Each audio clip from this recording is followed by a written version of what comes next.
এইবার ওই কবরের বাসিন্দা বলবে, আল্লাহ, যথা দ্রুত সম্ভব আপনি কিয়ামত কায়েম করেন, আমি আমার আসল ঠিকানায় যাইতে চাই। আর যার কবরটা জাহান্নামের বাগান হয়ে যাবে, ও মনে করবে এটাই মনে হয় জাহান্নাম। কারণ এর চাইতে যন্ত্রণাদায়ক শাস্তি, কষ্টকর আর কোনো কিছুই হতে পারে না। এইবার ফেরেশতারা তাকে জানাবে, না না, এটা জাহান্নাম নয়, বরং জাহান্নামের শাস্তি এর চাইতে কল্পনাতীত কঠোর এবং কঠিন এবং কষ্টের। এই কথা শুনে ওই কবর যার জাহান্নামের গর্ত, সে এতটা ভীত সন্ত্রস্ত হয়ে যাবে, সে আল্লাহর কাছে বলতে থাকবে, আল্লাহ, কিয়ামত যেন কখনোই কায়েম না হয়। একটা বিপদে আমি আপনি আছি, বিপদটা এমনি কষ্টের, কিন্তু সামনে যায় মনে করতেছি এই বিপদ টিপদ আর থাকবে না। কিন্তু বিশ্বস্ত একজন আমারে বলল, ভাই, আপনি যেই বিপদে আছেন, সামনের বিপদের তুলনায় আপনি জান্নাতে আছেন। তখন বলেন তো, আমি কি ওই সামনের বিপদ কামনা করব, নাকি ছোট বিপদ নিয়েই কমু, যাক এটাই থাক। শাস্তির তীব্রতা এত, মনে করবে জাহান্নাম, কিন্তু জাহান্নামের শাস্তির কথা শুইনা মনে করবে, হায় রে, এটাই ভালো। এভাবে চলতে থাকবে দীর্ঘকাল। এক সময় সিংগায় ফুৎকারের মাধ্যমে মানুষের আলমে বরজখে অবস্থানের মেয়াদকাল শেষ হবে। আল্লাহ তাআলা কোরআনুল কারীমের মধ্যে বলেন, ওয়ানুফিখা ফিস-সূরি ফাসাইকা মান ফিস-সামাওয়াতি ওয়া মান ফিল আরদ ইল্লা মান শাআল্লাহ সুম্মা নুফিখা ফীহি উখরা ফাইযা হুম কিয়ামুন ইয়ানজুরুন। আল্লাহ রাব্বুল আলামিন বলেন, প্রথমবার যখন সিংহায় ফুৎকার দেওয়া হবে, ফাসাইকা মান ফিস সামাওয়াতি ওয়া মান ফিল আরদ, আসমান এবং জমিনের মাঝে যত প্রাণী আছে, যত প্রাণ আছে, সব ওই আওয়াজের তীব্রতায় অজ্ঞান হয়ে যাবে। ইল্লা মান শাআল্লাহ, তবে আল্লাহ তাআলা যা চান, যেগুলো চান সেগুলো ছাড়া। মুফাসসিরিনে কেরাম বলেন, ওই আওয়াজে প্রথমে সব মানুষেরা অজ্ঞান হবে, এরপরে তাদের মৃত্যু ঘটবে। এই মৃত্যুর মাধ্যমে দুনিয়ার জগতে মানব জাতির অবস্থানের মেয়াদকাল শেষ হবে। সর্বশেষ যেই লোকটা দুনিয়া থেকে ইন্তেকাল করবে, তাকেও কম পক্ষে 40,000 বছর আলমে বরজখে থাকতে হবে। মুহাম্মাদুর রাসূলুল্লাহ সাল্লাল্লাহু আলাইহি ওয়াসাল্লামের উপর। সম্মানিত উপস্থিতি, এই দুনিয়াতে এক সময় আমরা কেউ ছিলাম না, আবার একটা সময় আসবে যে এ দুনিয়াতে আমরা কেউ থাকব না। এখন এই মুহূর্তে যারা দুনিয়াতে আছে, মোটামুটি একথা বলা যায় 100 বছর পরে আমাদের কেউই আর এ দুনিয়াতে থাকবে না। আমাদের দেহের সাথে রূহের একটা সংযোগ আছে, এটা যখন বিচ্ছিন্ন হবে, এই দেহটার কোনো দাম নাই, কোনো মূল্য নাই। মানুষের আসল হলো রূহ। রূহ যদি না থাকে, এ বডির কোনো দাম আছে? রূহ হলো অবিনশ্বর, চিরন্তন। রূহ কখনো আর ধ্বংস হবে না, কিন্তু বডি ধ্বংস হবে। এখন রূহ কেন ধ্বংস হবে না? কারণ রূহ কি জিনিস, রূহ দেখতে কেমন, ধরতে কেমন, আসলে এই বিষয়ের পরিপক্ক জ্ঞান আল্লাহ তাআলা দুনিয়ার কাউকেই দেন নাই। যখন রাসূলুল্লাহ সাল্লাল্লাহু আলাইহি ওয়াসাল্লাম কাফেরদের মাঝে দ্বীনের দাওয়াত দেওয়া শুরু করছেন, নিজের রিসালাতের কথা, নবুয়তির কথা মধ্যে জানাইছেন। কুরাইশেরা ছিল ইসমাঈল আলাইহিস সালামের বংশধর। ইব্রাহিম আলাইহিস সালামের বড় ছেলে ইসমাঈল আলাইহিস সালামের বংশধর। কুরাইশদের মধ্যে তথা ইসমাঈল আলাইহিস সালামের বংশে মুহাম্মাদুর রাসূলুল্লাহ সাল্লাল্লাহু আলাইহি ওয়াসাল্লামের আগে আর কোনো নবী আসে নাই। কিন্তু ইব্রাহিম আলাইহিস সালামের আরেক সন্তান ইসহাক আলাইহিস সালাম, তার সন্তান ইয়াকুব আলাইহিস সালাম, এই ইয়াকুব আলাইহিস সালামের বংশধর, ওনার পর থেকে নিয়ে ঈসা আলাইহিস সালাম পর্যন্ত ধারাবাহিকতার ক্রমান্বয়ে নবী আসছে।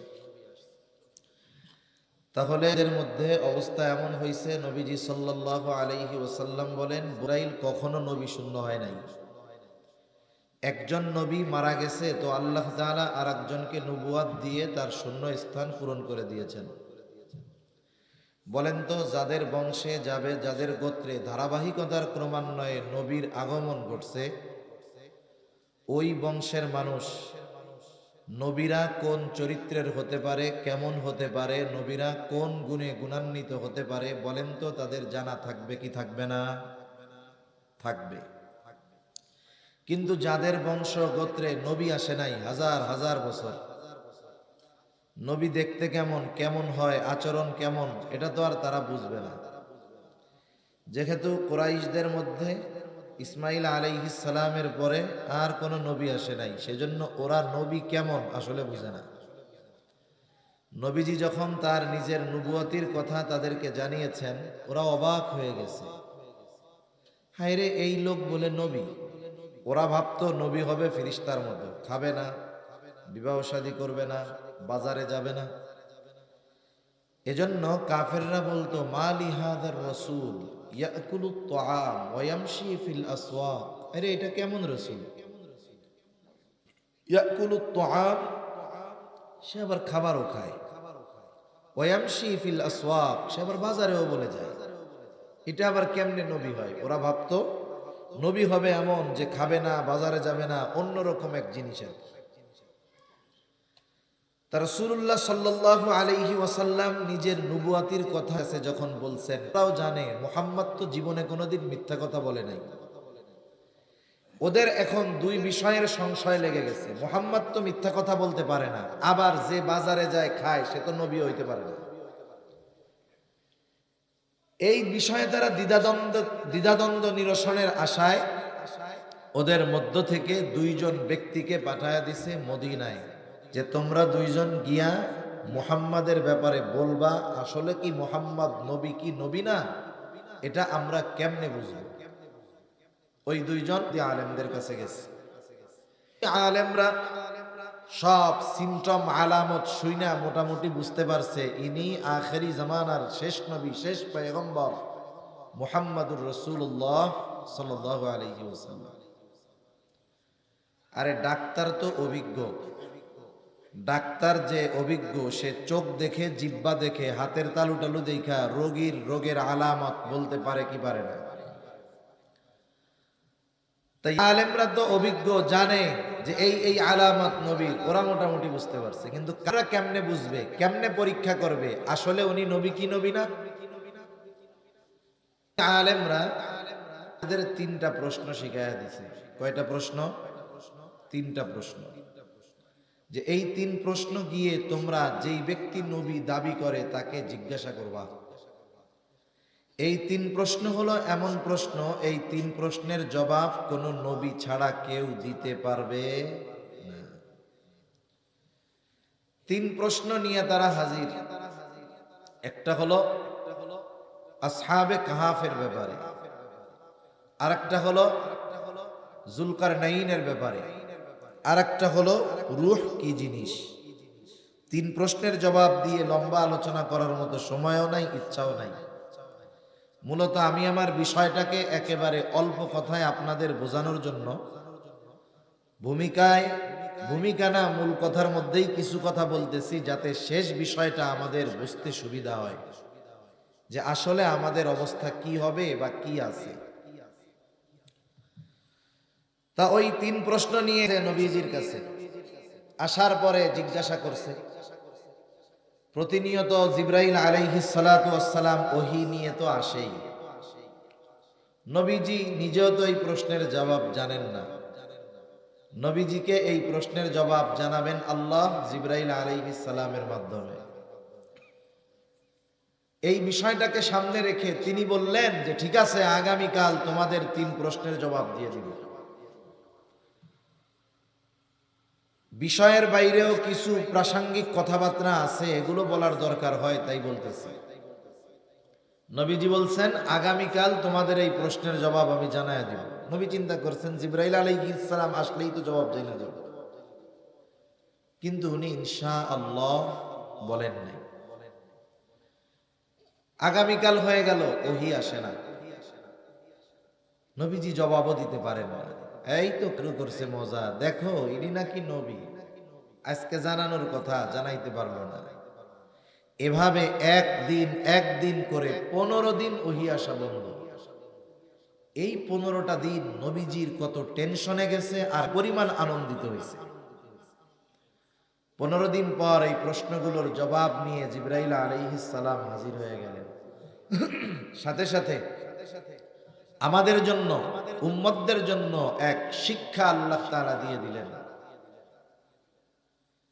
যখন আমরা ভবিষ্যতের জন্য কিছু করার ইচ্ছা পোষণ করব, ওয়ালা তাকুলান্না লিশাইইন ইন্নী ফাইলুন যালিকা গাদা ইল্লা আইয়াশা আল্লাহ, এমনটা কখনোই বলবো না এটা আগামীকাল করব, বরং কি বলবো ইনশাআল্লাহ আগামীকাল করব, ইনশাআল্লাহ এটা বলবো। ভবিষ্যতের যে কোনো বিষয়ের ক্ষেত্রে আমরা বলবো ইনশাআল্লাহ খাবো, ইনশাআল্লাহ যাব, ইনশাআল্লাহ করব। এই ধরনের কিছু পরিভাষা আছে, যেই পরিভাষাগুলো মুসলমানদের সচরাচর ব্যবহার করার দরকার, ঠিক কিনা বলে? যেমন ফোন ধরার ক্ষেত্রে হ্যালো বলার আগে সালাম দেওয়ার দরকার, সালাম বিনিময় হওয়ার দরকার। আলহামদুলিল্লাহ, সুবহানাল্লাহ, ইন্না লিল্লাহ, এই শব্দগুলো, বাক্যগুলো মুসলমানদের ভাষায় ভাষায়, শব্দে শব্দে, পদে পদে থাকার দরকার। সরি না বইলা আফওয়ান বলার অভ্যাস করার দরকার, থ্যাংক ইউ না বইলা জাযাকাল্লাহ বলার অভ্যাস করার দরকার। তা রাসূল আকরাম সাল্লাল্লাহু আলাইহি ওয়াসাল্লামকে আল্লাহ তাআলা শিক্ষা দেওয়া মানে, বলা মানে গোটা উম্মত কিয়ামত পর্যন্ত সবার জন্য মূলত শিক্ষা। অনেক সময় পরিবারের বড়জনকে শাসন করার দ্বারা ছোটদেরকেও রেড সিগন্যাল দেওয়া হয়, বলা হয় একজন রে, কিন্তু উদ্দেশ্য থাকে সবাই। তা 3 প্রশ্নের জবাব আল্লাহ তাআলা দিয়ে দিলেন। এর মধ্যে 3 প্রশ্নের মধ্যে অন্যতম প্রশ্ন হলো ওয়ায়াসআলুনাকা আনির রূহ, তারা আপনাকে জিজ্ঞাসা করে, আপনার কাছে জানতে চায় রূহ কি জিনিস, রূহ কি? আল্লাহ তাআলা বলেন কুলির রূহু মিন আমরি রাব্বি ওয়া মা উতীতুম মিনাল ইলমি ইল্লা কলিলা। আল্লাহ রাব্বুল আলামিন বলেন তারা আপনাকে জিজ্ঞাসা করে, আপনার কাছে জানতে চায় রূহ কি জিনিস, আপনি বলেন কুলির রূহু মিন আমরি রাব্বি, রূহ হলো আমার রবের আদেশ, আমার রবের নির্দেশ। সাথে সাথে আল্লাহ তাআলা এটাও জানায় দিল পয়গম্বর, এই রূহ কি জিনিস এটা আপনার রবের আদেশ, এটা নিয়ে চিন্তা গবেষণা করার মতো জ্ঞান আমি আল্লাহ মানুষকে দেই নাই। এই জন্যই আল্লাহ তাআলা এরপর সাথে সাথেই বলেন ওয়ামা উতীতুম মিনাল ইলমি ইল্লা কলিলা। আল্লাহ তাআলা বলেন তোমাদেরকে অতি সামান্য জ্ঞান দেওয়া হয়েছে। আমাদেরকে আল্লাহ কি জ্ঞান দিয়েছেন বলেন? অতি সামান্য, অতি সামান্য জ্ঞান। কত সামান্য! আসলে কথা একটা আসলে এর পাশে আর একটা চলে আসে। একবার চিন্তা করি যে বাদ দিয়া দেই, আর একবার চিন্তা করি বলারও দরকার আছে যে আমাদের জ্ঞানের পরিধি কত বড় একটু জানি। সূরাতুল কাহাফের মধ্যে মূসা আলাইহিস সালাম আর খিজির আলাইহিস সালামের একটা সফরের ঘটনা আছে, শিক্ষা সফর। আপনাদের এলাকা থেকে ছাত্ররা, বিভিন্ন যুবকেরা মাঝে মধ্যে শিক্ষা সফরে যায় নাকি? এই সব হলো কুশিক্ষার সফর। কিসের সফর বলে? কুশিক্ষার সফর। এখানে কোনো সুশিক্ষা নাই, ওখানে যা হয় তা সব জায়গা বলাও যায়। শিক্ষা সফর হলো আপনি ওমরার সফরে গেছেন, হজের সফরে গেছেন, শিক্ষা সফর।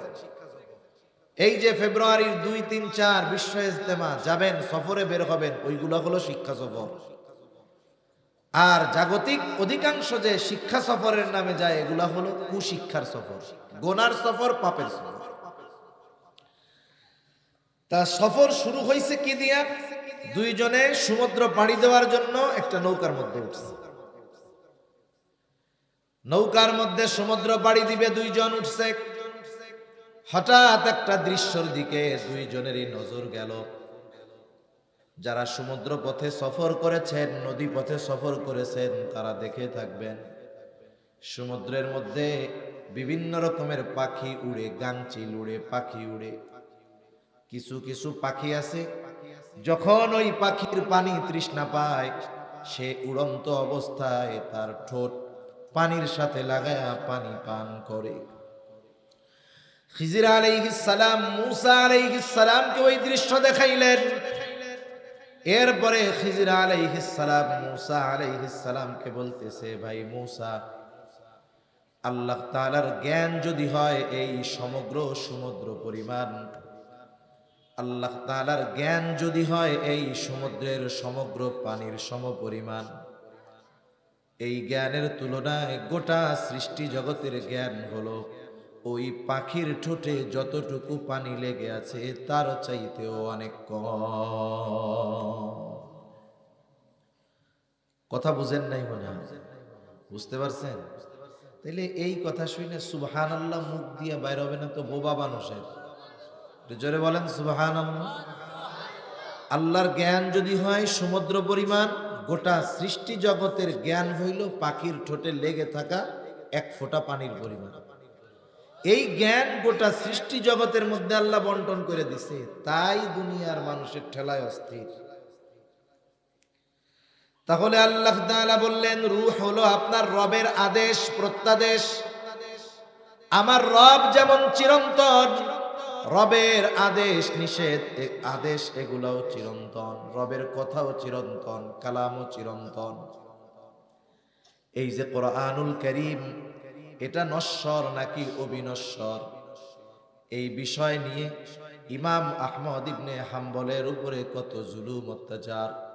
তিনি বলেছেন, আমার রব যেমন চিরন্তন, রবের আদেশ, রবের কথা, এই কোরআনও তেমন চিরন্তন। যেহেতু আমার রব চিরন্তন, রূহ হইল আমার রবের আদেশ, এই রূহটাও আল্লাহ তাআলা করেছেন চিরন্তন। রূহের কোনো ধ্বংস হবে না, শুধু রূহ স্থান পরিবর্তন করে। আল্লাহ সুবহানাহু ওয়া তাআলা হযরত আদম আলাইহিস সালাতু ওয়াস সালামের পৃষ্ঠদেশ থেকে কিয়ামত পর্যন্ত যত মানুষ আসবে, দুনিয়ায় যত মানুষ আছে, অতীতে যত মানুষ এসেছে, সব মানুষের রূহ আল্লাহ তাআলা একত্রে বাহির করেছেন। সব রূহগুলোকে একত্রে রেখেছেন যেই স্থানে, সেই স্থানের নাম হলো আলমে রূহ। তাহলে আমাদের রূহ প্রথমে যেই স্থানে ছিল সেটার নাম হলো রূহের জগৎ।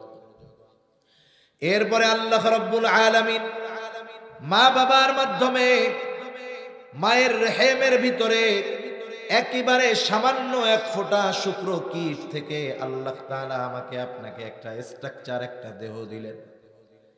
উল্লেখ করার মতো কিছুই আমার আপনার ছিল না। আল্লাহ তাআলা কোরআনুল কারীমের মধ্যে বলেন, হাল আতা আলাল ইনসানি হিনুম মিনাদ দাহরি লাম ইয়াকুন শাইআম মাযকুরা। প্রত্যেকটা মানুষ কি এমন কিছু কাল অতিক্রম করে নাই যে তার উল্লেখ করার মতো কোনো কিছুই ছিল না? এরপরে মায়ের রেহেমের ভিতরে একটা সময় আল্লাহ তাআলা রক্তপিণ্ডে সেটাকে পরিণত করলেন। এরপরে আবার প্রসেসিং করে আল্লাহ তাআলা একটা মাংসপিণ্ডে মায়ের পেটের ভিতরে ওই এক ফোঁটা শুক্র কীটকে আল্লাহ তাআলা একটা মাংস টুকরায় তৈরি করলেন। 120 দিনের প্রসেস শেষ। এইবার আল্লাহ তাআলার নির্দেশে ফিরিস্তা মায়ের পেটের ভিতরে আইসা হাজির। ওই মরা মৃত মাংস পিণ্ডের মধ্যে আল্লাহ তাআলার আদেশে ফেরেশতা যখন রূহ ফুঁকে দিল, মায়ের পেটের ভিতরে মরা ওই মাংসের টুকরাটা জিন্দা হয়ে গেল। এই দেহটা প্রথমে মৃত ছিল, এই দেহটা প্রথমে কি ছিল? এজন্য আল্লাহ তাআলা কোরআনুল কারীমে সূরা মুলকের মধ্যে বলেন, আল্লাযী খালাকাল মাউতা ওয়াল হায়াতা লিয়াবলুয়াকুম আইয়ুকুম আহসানু আমালা। আল্লাহ তাআলা বলেন তিনি আল্লাহ, আল্লাযী খালাকাল মাউতা ওয়াল হায়াত, যিনি মৃত্যু এবং জীবন সৃষ্টি করছেন। এই দেহ আগে মৃত ছিল, জীবিত হয়েছে কেন? রূহ দেওয়ার কারণে। কথা বুঝতেছেন তো? রূহ দেওয়ার কারণে।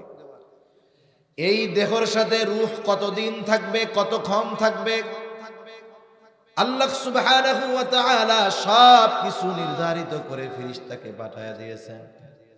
এই যে রূহের সাথে এই দেহের একটা সংযোগ হয়ে গেল, ওই সময় আমাদের রূহের কিছু দিনের অবস্থান ছিল আলমে বতন, মায়ের পেটের মধ্যে ছিল রূহ, ওই ছোট্ট একটা দেহের মধ্যে। এরপরে নির্ধারিত মেয়াদকাল শেষে আল্লাহ তাআলা মায়ের রেহেম থেকে, গর্ভ থেকে আমাদের দুনিয়ায় পাঠাইলেন। এখন এই দেহের মধ্যে রূহটা আছে, রূহের অবস্থান হলো আলমে দুনিয়ায়। কারণ এখন আছি আমরা দুনিয়ায়, রূহের জগৎ থেকে মায়ের পেটে আলমে বতনে, আলমে বতন থেকে এখন আছে আলমে দুনিয়ায়, আমাদের দেহের মধ্যে আছে। একটা নির্ধারিত সময় আসবে, আল্লাহ তাআলার নির্দেশ, এইবার এই রূহ আমার আপনার দেহের সাথে আর থাকবে না। আল্লাহ তাআলা আমাদের প্রত্যেকের হায়াতকে লিমিট নির্ধারিত করে দিয়েছেন। এই যে পানির বোতলটা আছে, এই পানির বোতলের মধ্যে কিছু কথা লেখা আছে। একটা লেখা আছে উৎপাদনের তারিখ, আরেকটা লেখা আছে মেয়াদ, আরেকটা আছে তার ব্যাচ নাম্বার। মেয়াদটা দেওয়া হলো ৩/৯/২৪ সাল। বলেন তো, আপনি যদি বোতলের মধ্যে বাজারে কিনতে গিয়ে দেখেন এইটার মেয়াদ শেষ হয়ে গেছে, পানির দাম ১৫ টাকা, মেয়াদ যদি শেষ হয়ে যায়, এই ১৫ টাকার পানি আপনি ৫ টাকা দিয়ে কিনবেন নাকি? আপনি বুঝতে পারতেছেন, দেখতে পারতেছেন মেয়াদ শেষ, এই জন্য এটার কোনো দাম না। আমার আপনারও একটা নির্দিষ্ট মেয়াদ আছে, কিন্তু দেখা যায় না। মেয়াদ ফুরায় গেলে এই কোনো দাম নাই। মেয়াদ যখন আমার আপনার হায়াতের ফুরায় যাবে, আমার আপনারও দাম নাই। এই এত সুন্দর দেহ, এটা কোনো কাজে লাগবে না, কেউ মূল্যায়ন করবে না। যখন রূহটা দেহ থেকে বিচ্ছিন্ন হয়ে যাবে, মালাকুল মাউত যথাসময়ে হাজির হয়ে যাবে। এক মুহূর্ত আগেও আসবে না, এক মুহূর্ত বিলম্বও করবে না। আল্লাহ তাআলা বলেন, ফাইযা জাআ আজালুহুম লা ইস্তাখিরুনা সাআতাও ওয়া লা ইস্তাকদিমুন। এক মুহূর্ত আগেও আমি আপনি মরব না, এক মুহূর্ত বিলম্ব হবে না, একেবারে যথাসময় হায়াতটা যতটুকু সময়ে ততটুকু সময় আমি আপনি দুনিয়ায় থাকব। এই রূহটা মালাকুল মাউত এসে বের করে নিয়ে যাবে আমার আপনার মধ্যে থেকে। একটু চিন্তা করেন, কারণ মৃত্যুর মাধ্যমেই কিয়ামতের শুরু হয়ে যায়। মৃত্যু থেকে নিয়ে আলমে বরজখের সময়কালটাকে বলা হয় ছোট কিয়ামত। এরপর থেকে নিয়ে শুরু হয় বড় কিয়ামত। ছোট কিয়ামতটা যে ট্যাকেল দেওয়ার যোগ্যতা অর্জন করে, বড় কিয়ামত আল্লাহ তাকে পার করায় দেওয়ার ব্যবস্থা করে। একটু চিন্তা করেন, আপনি ওয়াজ শুনতে আসছেন, হয়তো বাড়িতে আপনার স্ত্রী, আপনার বোন, আপনার কন্যা আছে, চিন্তা করতেছে আব্বা ওয়াজ শুনতে গেছে, ভাইয়া ওয়াজ শুনতে গেছে।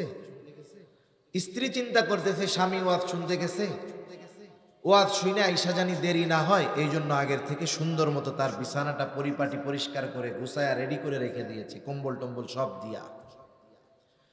আল্লাহ না করুন কেউ যদি এখন এখানে ইন্তেকাল করে, দেহ থেকে রূহটা বের হয়ে যায়, বলেন তো ওই মা, ওই বোন, ওই স্ত্রী এই কথা বলবে নাকি? বেচারা ওয়াজ শুনতে গেছিল কিন্তু মারা গেল, যেহেতু বিছানাটা তার জন্য প্রস্তুত করেছিলাম, আজ রাতটা এই কম্বলের তলে বিছানার নিচে তার দেহটা থাক। বলেন তো রাখবে নাকি? ঘরের মধ্যে লাশটা উঠাবে না, অথচ দেখেন এই অঙ্গ প্রত্যঙ্গের প্রতি কত মায়া।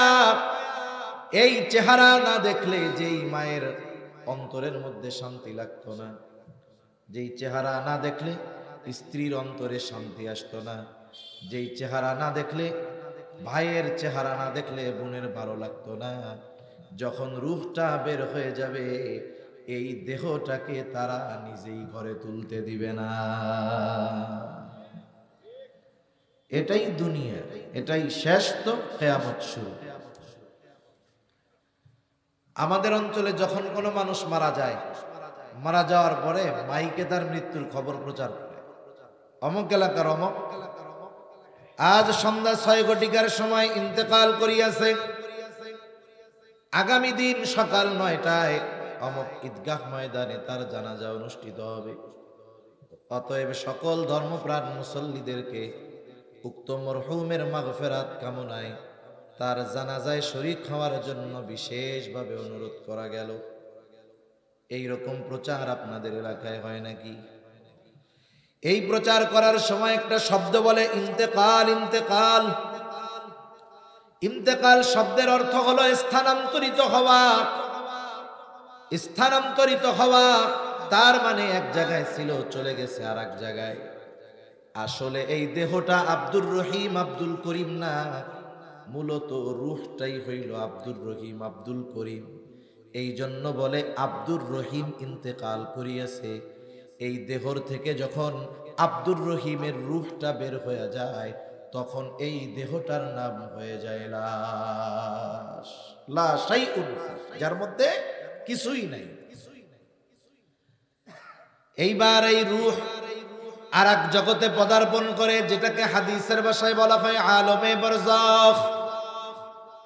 একটা মানুষ মৃত্যুবরণ করার পর তাকে কবরে রাখা হোক আর না রাখা হোক, বাঘে খেয়ে ফেলুক আর সিংহে খেয়ে ফেলুক, আগুন দিয়া পোড়ায় দিক আর যা করুক, প্রত্যেককেই যেতে হয় আলমে বরজখে। আলমে বরজখে আমাদের সকলকেই অবস্থান করতে হবে। অনন্তকাল নয়, তবে দীর্ঘকাল। দীর্ঘকাল আমাকে আপনাকে আলমে বরজখে থাকতে হবে। আর ওই কবর জগৎ আলমে বরজখ, এটা হলো পরকালের প্রথম ঘাঁটি। আর এটাকেই মুহাদ্দিসিনে কেরাম বলেন ছোট কিয়ামত শুরু, মৃত্যুর মাধ্যমে। এইবার কারো মৃত্যু যদি সুন্দর হয়, তাহলে আলমে বরজখে তার সুন্দর। দুনিয়ার জগতে নেক আমল করছে, ভালো কাজ করছে, আলমে বরজখ সুন্দর। দুনিয়ার জগতে পাপাচারের মধ্যে লিপ্ত থাকছে, তার আলমে বরজখ তার জন্য কঠিন হয়ে যায়। আলমে বরজখের দুই অবস্থা।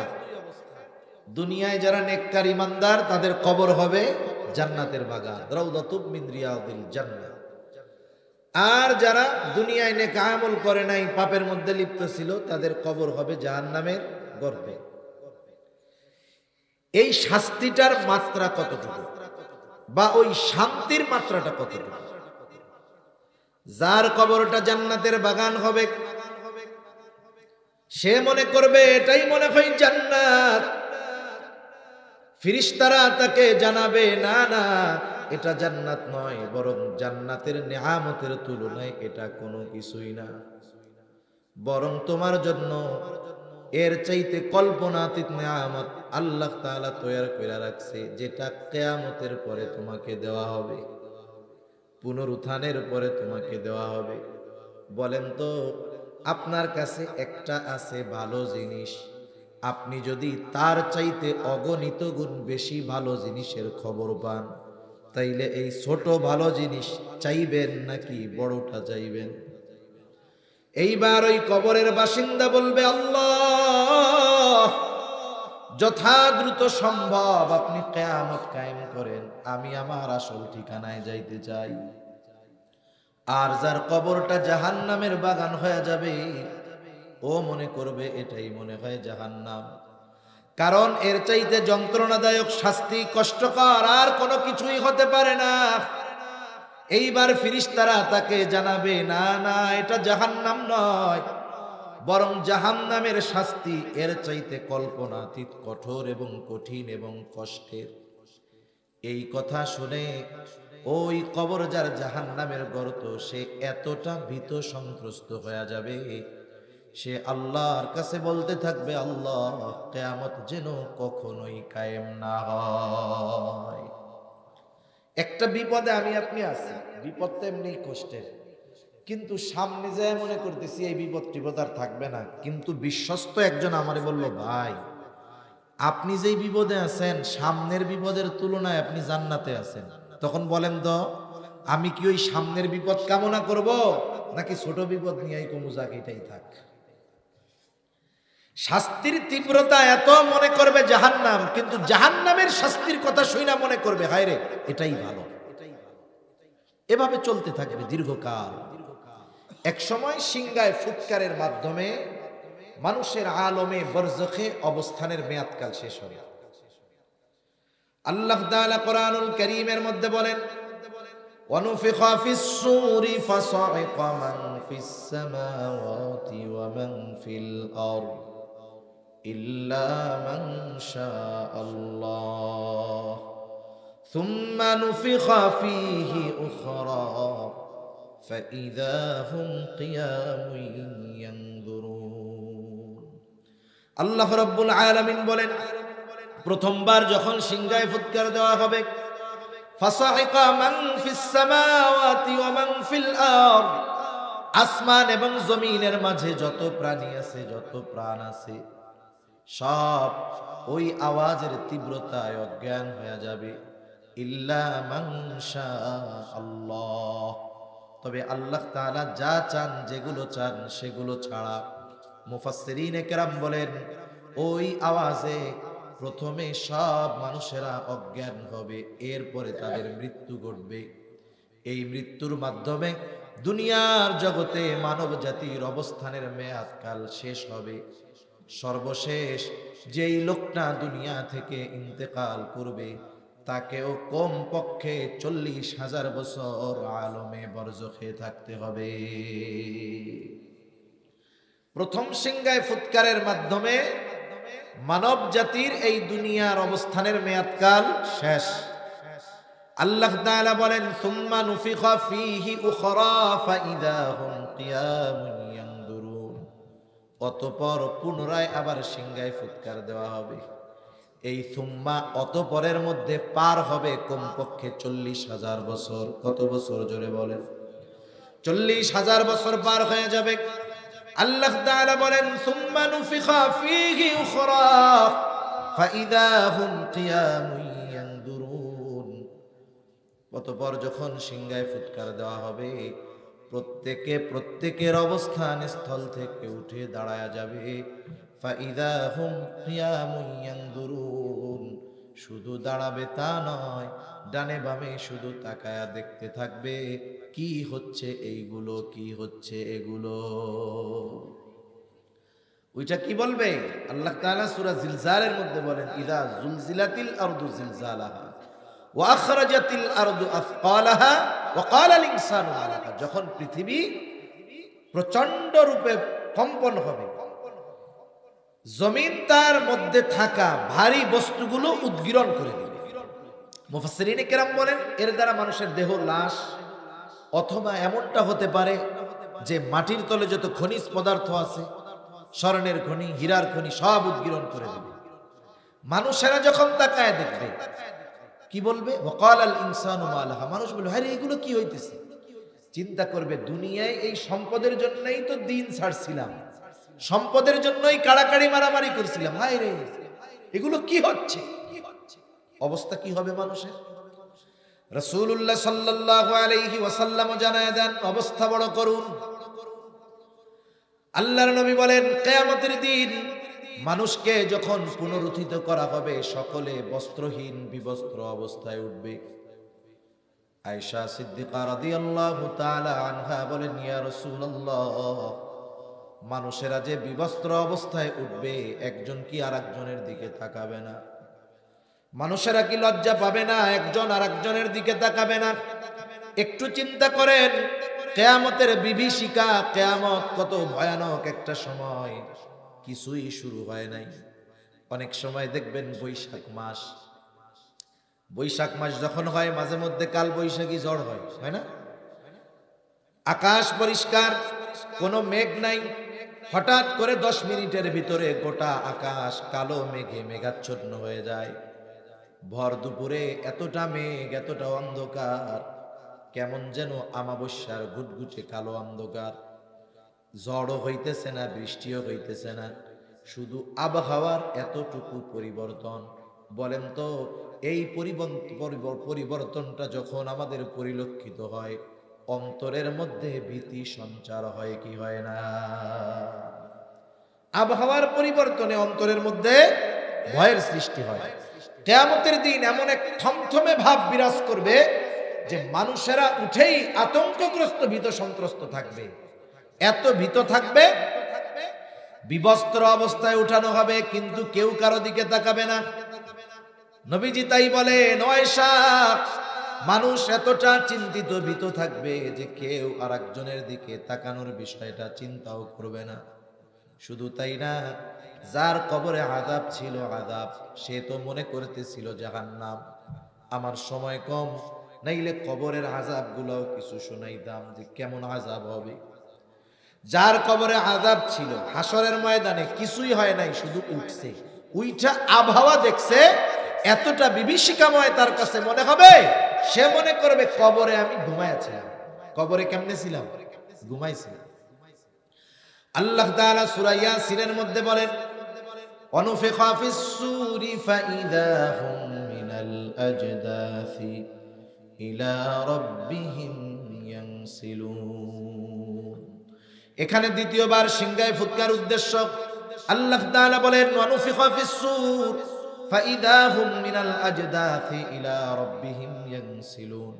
দ্বিতীয়বার সিংহায় ফুৎকারের পরে প্রত্যেককে তার কবর থেকে উঠায়া দেওয়া হবে, পুনরুজ্জীবিত করা হবে। ইলা রাব্বিহিম ইয়ানসিলুন, প্রত্যেকে তাদের রবের দিকে ছুটতে থাকবে। এই বিভীষিকাময় অবস্থা দেখে যাদের কবরে আযাব ছিল, তারা বলবে, ক্বালু ইয়া ওয়াইলানা মান বাআসানা মিন মারকাদিনা হাযা মা ওয়া'আদার রাহমানু ওয়া সাদাকাল মুরসালুন। আল্লাহ তাআলা জানায়া দেন, ওই মানুষেরা বলবে, ইয়া ওয়াইলানা মান বাআসানা মিন মারকাদিনা, হায় দুর্ভোগ, কে আমাদেরকে আমাদের অবস্থান স্থল থেকে জাগায়া দিল। বলেন তো, মানুষ যদি ঘুমায় তাইলে জাগানো যায়? ওরা মনে করবে আমরা ঘুমাইছিলাম, কে আমাদেরকে ঘুম থেকে জাগায়া দিল। অথচ ছিল আযাবের মধ্যে, কিন্তু কিয়ামতের অবস্থা দেখা কবরের আযাবের কথা তো ভুলবেই, মনে হবে কবরে আরামে তারা ঘুমায়াছিল। মানুষ যখন বড় বিপদে পড়ে তখন ছোট বিপদ মনে হয় আরামেই ছিলাম, ঠিক না? এইবার মুমিনরা অথবা ফেরেশতারা তাদের এই কথার জবাবে বলবে, হাদা মা ওয়া'আদার রহমান, এটাই হলো দয়াময় রহমানের সেই প্রতিশ্রুত দিবস, দয়াময়ের সেই প্রতিশ্রুত দিবস, যেই দিবসের সত্যায়ন রাসূলগণ করেছেন। ওয়া সাদাকাল মুরসালুন, রাসূলগণ যেই দিবসের সত্যায়ন করেছে, এই দিবসের এক নাম হলো ইয়াউমুল কিয়ামাহ, এই দিবসের এক নাম হলো ইয়াউমুল হাসর।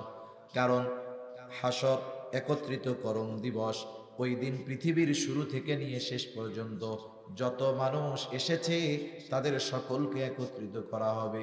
ওই দিবসের এক নাম হলো ইয়াউমুল জাযা, প্রতিদান দিবস। কারণ মানুষের পূর্ণ প্রতিদান আল্লাহ তাআলা কিয়ামতের দিন দিবে। দুনিয়ায় একটা মানুষ যত ভালো কাজ করুক না কেন, আল্লাহ তাআলা ওই ভালো কাজের পূর্ণ প্রতিদান দুনিয়ায় দেন না। একটা মানুষ দুনিয়ায় যত মন্দ কাজ করুক না কেন, আল্লাহ তাআলা তার ওই মন্দ কাজের পূর্ণ প্রতিদান দুনিয়ায় দেন না। ভালো কাজের পূর্ণ প্রতিদান, মন্দ কাজের পূর্ণ প্রতিদান আল্লাহ তাআলা দিবেন ওই কিয়ামতের দিন, ওই দিনটার আরেক নাম হলো ইয়াউমুল জাযা, অর্থাৎ প্রতিদান দিবস। যদি আল্লাহ কিয়ামত কায়েম না করতেন তাইলে মুমিনদের উপরে বেইনসাফি করা হইত, মুমিনদের উপরে বেইনসাফি করা হইত। আল্লাহ তো বেইনসাফি করেন না, এজন্য কিয়ামত কায়েম কইরা দুনিয়ায় মুমিনের ভালো কাজের প্রতিদান দিবে, কিয়ামত কায়েম করে মৃত্যুর মাধ্যমে কিয়ামতের দিকে আমাদের নিয়ে ওই কিয়ামতের দিন আল্লাহ তাআলা দুনিয়ায় যারা মন্দ কাজ করেছে বেঈমান তাদের কর্মের পূর্ণ প্রতিদান আল্লাহ তাআলা দেন। এজন্য আল্লাহ তাআলা জানায় দেন কুল্লু নাফসিন যায়িকাতুল মাউত, প্রত্যেকটা মানুষকে মৃত্যুর স্বাদ আস্বাদন করতেই হবে। কেন মৃত্যু? আল্লাহ তাআলা বলেন মৃত্যুর মাধ্যমে তোমাদেরকে আমি একত্রিত করব, কিয়ামতের দিন সবাইরে জমা করব। ও আল্লাহ কেন জমা করবেন? আল্লাহ তাআলা বলেন ওয়া ইন্নামা তুওয়াফাউনা উজুরাকুম ইয়াউমাল কিয়ামাহ, কারণ ওই কিয়ামতের দিন প্রত্যেককে তার কর্মের পূর্ণ প্রতিদান আমি আল্লাহ দিয়ে দিব। ওই দিনের বিচারক কে? জোরে বলেন তো, আরো আস্তে কোন কে? আল্লাহ। দুনিয়ার বিচারক তো টাকা পয়সা খাইয়া পার্সিয়ালিটি করে, আল্লাহ তাআলা কি করবে? কেমন বিচার করবে আল্লাহ? আল্লাহ তাআলা কোরআনুল কারীমের মধ্যে বলেন وَنَضَعُ الْمَوَازِينَ الْقِسْطَ لِيَوْمِ الْقِيَامَةِ فَلَا تُظْلَمُ نَفْسٌ شَيْئًا وَإِنْ كَانَ مِثْقَالَ حَبَّةٍ مِّنْ خَرْدَلٍ أَتَيْنَا بِهَا كَفَى بِنَا حَاسِبِينَ। আল্লাহ তাআলা বলেন আমি কিয়ামতের দিন ন্যায় বিচারের বিচারালয় প্রতিষ্ঠা করব, ন্যায় বিচারের আদালত কায়েম করব আমি আল্লাহ। কারণ আল্লাহ হলেন মালিক ইয়াউমিদ্দিন, আল্লাহ তাআলা হলেন বিচার দিবসের একচ্ছত্র অধিপতি হলেন আল্লাহ, ওই দিনের বিচারক তিনি। আল্লাহ তাআলা বলেন এমন বিচারালয় কায়েম করব ফালা তুযলামু নাফসুন শাইআ, কারো প্রতি সামান্যতম জুলুম করা হবে না, অবিচার করা হবে না। এমনটা হবে না কর্ম নাই কিন্তু বিচার করছি তা না। আমি কিয়ামতের দিন শুধু অপরাধীকে হাজির করব তা নয়, সাথে সাথে তার অপরাধগুলোকেও আমি আল্লাহ হাজির করব। ওয়া ইন কানা মিসকালা হাববাতিন মিন খারদালিন আতাইনা বিহা, সে যদি দুনিয়াতে সরিষা দানা পরিমাণ কোনো আমল করে আতাইনা বিহা, ওইটা সহ আমি আল্লাহ তাকে হাজির করব। সুবহানাল্লাহ বলেন। হযরত লোকমান তার ছেলেরে উপদেশ দিচ্ছে, ইয়া বুনাইয়া ইন্নাহা ইন তাকু মিসকালা হাববাতিন মিন খারদালিন ফাতাকুন ফি সখরাতিন আও ফিস সামাওয়াতি আও ফিল আরদি ইয়াতি বিহাল্লাহ ইন্নাল্লাহা লাতীফুন খাবীর। হযরত লোকমান তার ছেলেরে বলতেছে, ও আমার বৎস, তোমার আমলটা যদি সরিষা দানা পরিমাণ হয়, ওই আমলটা যদি তুমি কোনো পাথরের মধ্যেও করো, ওই আমলটা যদি আকাশেও করো জমিনেও করো, যেখানেই তুমি তোমার ওই আমলটা করো না কেন, ইয়াতি বিহাল্লাহ, তোমার ওই আমলটা যিনি হাজির করবেন তিনি কে? এই আয়াতের তাফসীরে হযরত আনাস রাদিয়াল্লাহু তাআলা আনহু থেকে একটা হাদিস আছে। নবীজি বলেন, কেউ যদি এমন পাথরের মধ্যে আমল করে, কেমন পাথর? বলে যেই পাথরের দরজাও নাই, জানালাও নাই, প্রবেশ করারও জায়গা নাই, বের হওয়ারও জায়গা নাই। বলেন তো এমন পাথরের মধ্যে যাওয়া কি সম্ভব? মুখ দিয়ে এখন যাওয়া সম্ভব না। এই অসম্ভবকে কেউ যদি সম্ভব করে, আর ওই পাথরের মধ্যে গিয়ে যদি কোনো আমল করে একেবারে সরিষা দানা পরিমাণ, নবীজি বলেন ওই আমলটাও আল্লাহ হাজির তো করবেন, যে করছেন তারে সহ হাজির করবে। সুবহানাল্লাহ। আল্লাহ রাব্বুল আলামিন বলেন, আমি ওই আমল সহ আমেলকেও হাজির করব। শুধু তাই না, হাজির করব তা নয়, আমি আল্লাহ তার কর্মের হিসাব নিব। এত মানুষের হিসাব আল্লাহ তাআলা কেমনে নিবে? আল্লাহ তাআলা বলেন, চিন্তা কইরো না, কাফা বিনা হাসিবিন, এই সব মানুষের হিসাব নেওয়ার জন্য আমি আল্লাহ যথেষ্ট।